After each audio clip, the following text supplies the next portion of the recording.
नमस्कार, मैं जितेंद्र चतुर्वेदी। बिहार में बड़ा भारी उलटफेर हो गया है। वो क्या है उस पर बात होगी। साथ ही साथ टीएमसी के 9 राज्यसभा सांसद बीजेपी ज्वाइन कर रहे हैं। तो ये सवाल उठेगा कि अभी तक तो 3 ही की खबर है, 6 ज्यादा कैसे बता रहे हैं, तो उस पर भी आऊंगा। और बात शरद पवार गुट की भी करूंगा, क्योंकि उधर से भी कुछ खबरें आ रही हैं। और ये खबरें इसलिए ज्यादा महत्वपूर्ण हो जा रही हैं क्योंकि आने वाले दिनों में जब मानसून सत्र शुरू होगा तो उस सत्र में बीजेपी कुछ महत्वपूर्ण बिल लाने जा रही है, जिसके लिए 2/3 बहुमत की जरूरत है। तो उस लिहाज से आंकड़े बड़े मायने रखते हैं। तो इस कारण इन दोनों विषयों पर भी जो है विस्तार से चर्चा होगी। लेकिन शुरुआत करते हैं बिहार से, क्योंकि साहब बिहार ने चौंका दिया है। अच्छा, कमाल की चीज है, बिहार हमेशा चौंकाता है। अब की बार जो चौंकने वाला मसला है वो बांकीपुर, वहां उपचुनाव हो रहा है, वो सीट खाली हुई है। क्यों खाली हुई है साहब? नितिन नवीन साहब की वजह से, वो राष्ट्रीय अध्यक्ष है। तो क्या हुआ कि अब वहां फिर राष्ट्रीय अध्यक्ष ने चुना कि नहीं, अभिषेक कुमार बंटी चुनाव लड़ेंगे। अब अभिषेक कुमार बंटी करें हम चुनाव नहीं लड़ेंगे, तो दूसरा उम्मीदवार वहां उतारा गया, नीरज कुमार सिन्हा। अब इसे लेकर कई तरह के राजनीतिक सवाल खड़े हो रहे हैं। पहला ये कि उम्मीदवार बदला क्यों गया। तो जो आधिकारिक वजह है वो ये है कि अभिषेक कुमार बंटी का जो है पारिवारिक कारण था, इसलिए वो नहीं लड़ेंगे। लेकिन बात तो इससे आगे जाएगी ना, क्योंकि मसला मैसेजिंग का है। तो इस मैसेजिंग में अब यह बात हो रही है कि क्या अभिषेक कुमार बंटी प्रशांत कुमार के सामने टिक नहीं पाते, और इसलिए पार्टी को लगा कि नहीं, अब इनको जो है इनके जगह किसी और को उतारा जाए। सवाल यह है कि यह बात पार्टी ने पहले क्यों नहीं सोचा कि ये जो है ठीक नहीं रहेगा, या फिर प्रशांत कुमार के आने के बाद उनको लगा कि नहीं साहब कुछ गुड़ा भाग हुआ, माहौल वगैरह देखा उन लोगों ने, तो उन लोगों को लगा नहीं नहीं चल पाएगा, इनको हटा दिया जाए। या ये राष्ट्रीय अध्यक्ष की पसंद है। तो क्या राष्ट्रीय अध्यक्ष के निर्णय पर जो स्टेट बीजेपी है वो खुश नहीं थी, तो इसलिए बदल दिया गया। देखिए, अब तमाम तरह के सवाल उठ रहे हैं, क्योंकि ये जो निर्णय है ये निर्णय बड़ा है। और इससे एक बात तो बड़ी साफ है कि साइकोलॉजिकल जो विक्ट्री कही जाती है वो तो एक तरह से कहा जाए कि प्रशांत कुमार की हो चुकी है।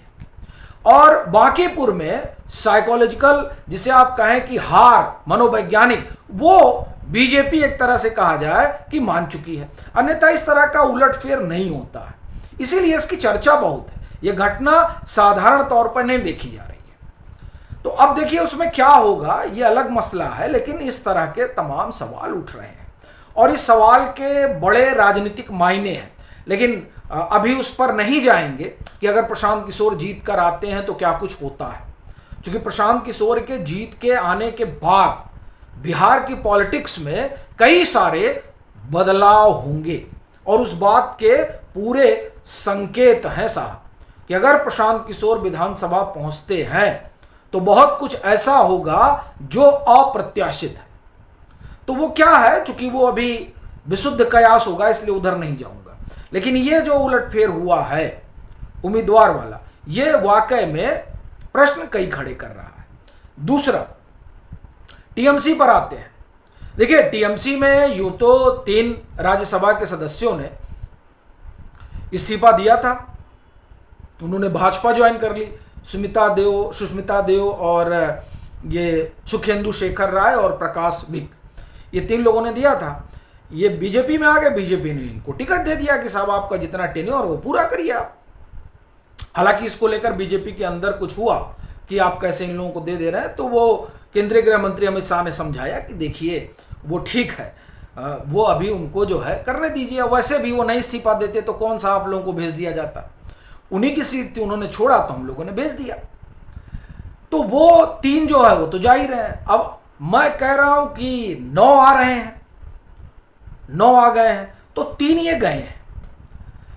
कहा जा रहा है कि जो 13 इनके राज्यसभा के सांसद हैं, जिसमें से 3 ने इस्तीफा दिया, अब बचे 10। उन 10 में से आप ये मानकर चलिए कि 6-7 जो है आने वाले दिनों में कहाँ जाएंगे, बीजेपी में शामिल हो जाएंगे। क्योंकि जितना स्ट्रेंथ है वहाँ ममता बनर्जी का, उसके लिहाज से तो वो सबको भेज नहीं पाएंगी, एक बात। दूसरी बात, पश्चिम बंगाल में जिस तरह से अंडे वंडे की बरसात हो रही है, उस बरसात में राज्यसभा के सदस्य ज़्यादा दिन रुक नहीं पाएंगे। जब लोकसभा वाले नहीं रुक पा रहे हैं और वो अलग हो गए, तो राज्यसभा वाले तो आप एक तरह से कहे कि ज़्यादा सोफिस्टिकेटेड होते हैं, तो कैसे रह पाएंगे। तो ये माना जा रहा है कि आने वाले दिनों में ये 3 आए हैं, इसी तरह से 3-3 का लॉट जो हो इस्तीफा देगा और फिर इधर आ जाएगा। तो इस लिहाज से कहा जा रहा है कि साहब वो संख्या बढ़ेगी। और ये देखिए, ये जो कयास लगाया जा रहा है, इस कयास के लगाने की 2 वजह है। एक तो अंडे वाली और दूसरा संख्या बल वाला मसला है, जो अब ममता बनर्जी के पास है नहीं। जब उनके पास 220-21 विधायक हुआ करते थे तो वो भेज देती 13, लेकिन अब तो वो स्थिति नहीं है ना, तो इसलिए वो भेज भी नहीं पाएंगी। तो यह भी कारण है जिसकी वजह से इधर आएंगे लोग। और वैसे भी वहाँ टीएमसी का अब कोई भविष्य है नहीं, तो जो लोग अपना भविष्य अभी भी पॉलिटिकली देख रहे हैं वो उधर रहेंगे नहीं। तो इस कारण ये माना जा रहा है कि तकरीबन 9 के आसपास तो हो जाएंगे। बाकी वेट एंड वॉच कर रहे हैं, धीरे धीरे आएंगे। और ये बीजेपी के लिए बड़ा महत्वपूर्ण है, क्योंकि बीजेपी 2/3 बहुमत में लगी हुई है, उसको राज्यसभा में भी चाहिए। ऐसा तो है नहीं कि अकेले लोकसभा से बात बनेगी। अगर प्रसीमन बिल पास कराना है तो 2/3 बहुमत दोनों जगह चाहिए। तो इस लिहाज से ये एक तरह से कहें कि बड़ा पॉलिटिकल जंप है बीजेपी का।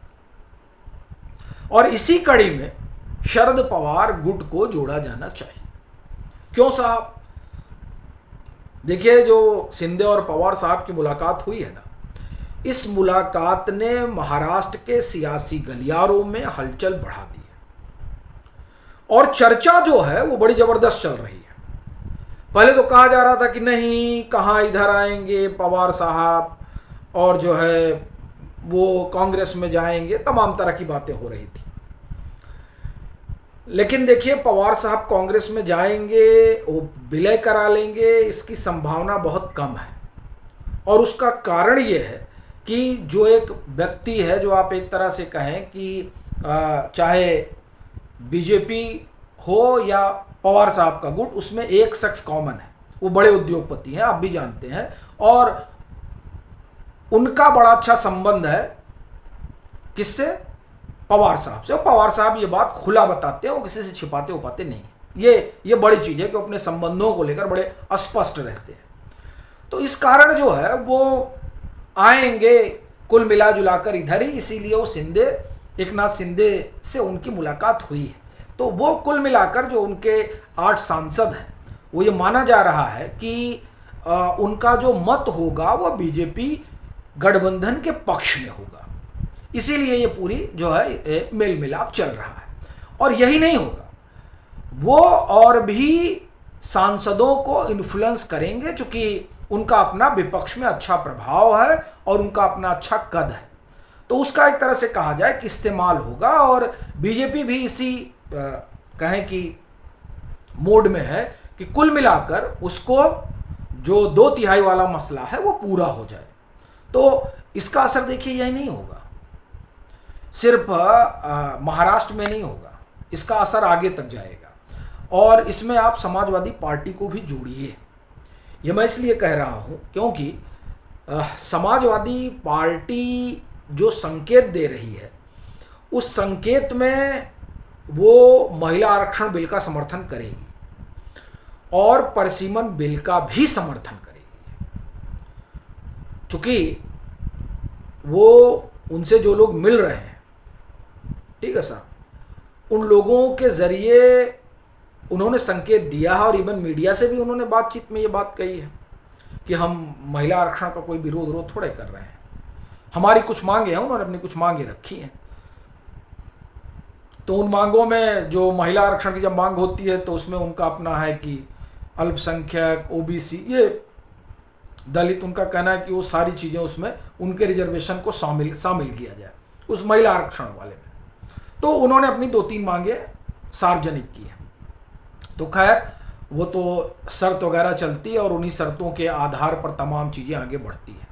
तो कुल मिलाकर जो 2/3 वाला मामला है वह भी एक आप कहें एक तरीके से कि पूरा होता दिखाई दे रहा है। बाकी तो सियासत है साहब, सियासत में कब क्या हो जाए कुछ कहा नहीं जा सकता। वैसे भी प्रताप सरनाइक जो महाराष्ट्र सरकार में मंत्री हैं उन्होंने ही कहा है कि कल हो सकता है उद्धव ठाकरे और आदित्य ठाकरे और एकनाथ शिंदे एक कार में दिखाई दें तो आश्चर्य मत करिएगा। इसलिए कब क्या हो जाए कुछ कहा नहीं जा सकता है। लेकिन बिहार की जो घटना है वो बड़ी है, ये आप मान कर चलिए कि मैं फिर इसी बात के साथ इस विश्लेषण को ख़त्म करूंगा कि अगर प्रशांत किशोर जीतते हैं तो आप ये देखिएगा कि बिहार में एक नया पॉलिटिकल अलाइनमेंट होगा। वो क्या होगा वो प्रशांत किशोर के जीतने के बाद हम लोग उस पर अलग से बात करेंगे। बाकी आप लोगों की क्या राय है ज़रूर साझा करिए।